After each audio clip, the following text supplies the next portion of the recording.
Have you ever stopped to think about how the little everyday things in childhood can just ripple out across an entire life? Well, today we're going to do just that.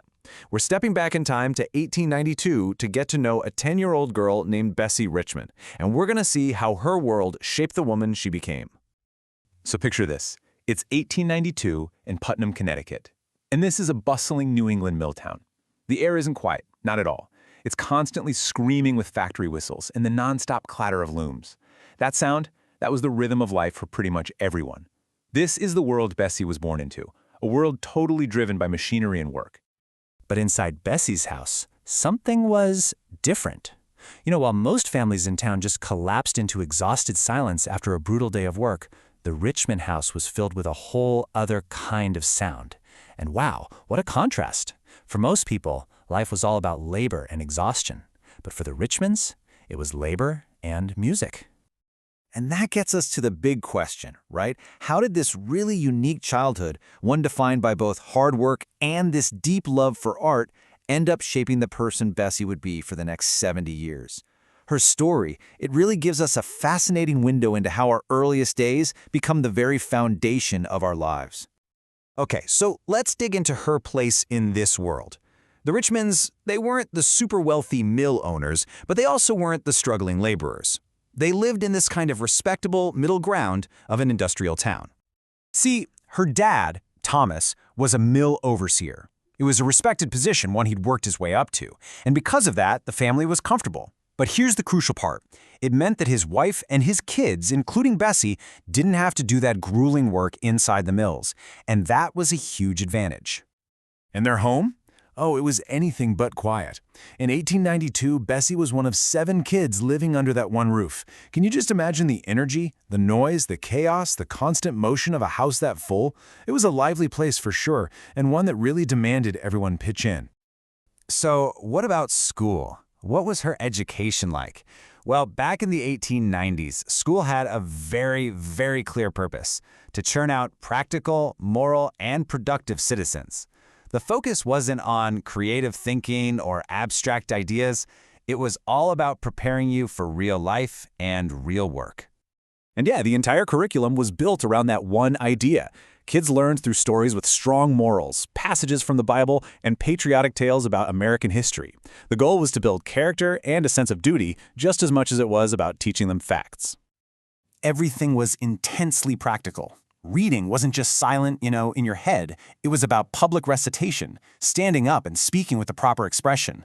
Writing was an art form. Kids spent hours perfecting their cursive with these messy steel-nib pens and inkwells, trying so hard not to get a blot on the page. And arithmetic, it was all real-world stuff, problems about money, measurements, and business.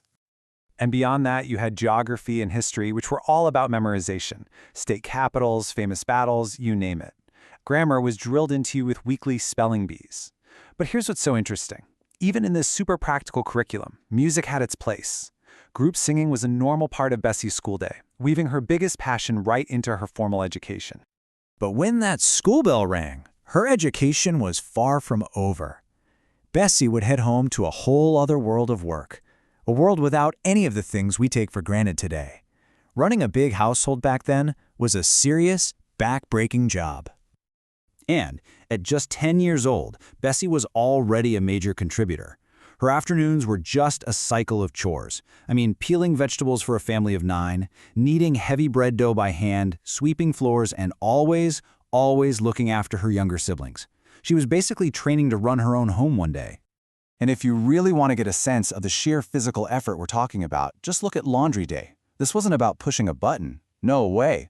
It was an all-day ordeal. You had to heat massive pots of water, scrub every single piece of clothing on a washboard till your hands were raw, and then wring out all that heavy, wet laundry by hand. That was just reality.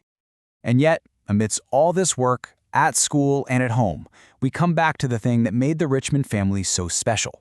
Because in their house, music wasn't some luxury you got to enjoy after all the work was done. No, it was just as essential as the work itself. This quote, it just says everything. For the Richmonds, music practice wasn't a hobby you could just skip if you were tired. It was a daily discipline, a core family value. This commitment to art, in a tough working-class world, is really what set them and Bessie apart. And the talent in that house was everywhere. Her dad, Thomas, he wasn't just a mill overseer, he was the church choir director, and he had this beautiful tenor voice. Her mom, Julia, was a skilled organist and pianist. And Bessie herself?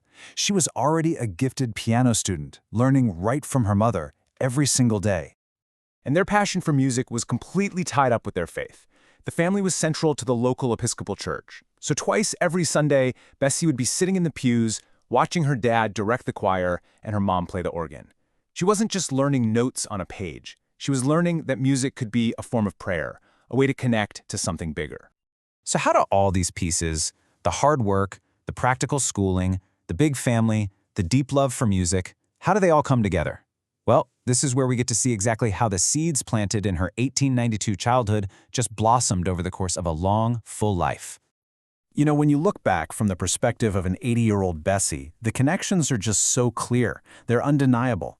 The girl she was directly and completely formed the woman she became. The patterns were set early, and they held true for her entire life.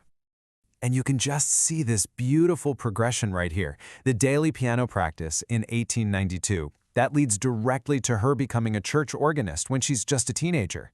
And that passion continues as she raises her own 7 kids, filling their home with music just like her parents did.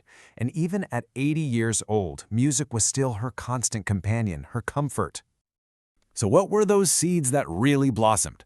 Well, it was the discipline she learned from that daily practice.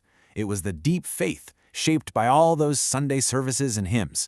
It was that unwavering passion for art and a world that was all about work. And of course, it was that profound devotion to family that she learned in that bustling house with her 6 siblings. And all of this kind of leaves us with a question to chew on. Bessie's story shows how these small, repeated actions of her childhood, practicing piano, doing chores, going to church, they all compounded over time to create this incredibly rich and meaningful life. So it really makes you wonder, doesn't it? What are the small, daily practices that are shaping your life right now?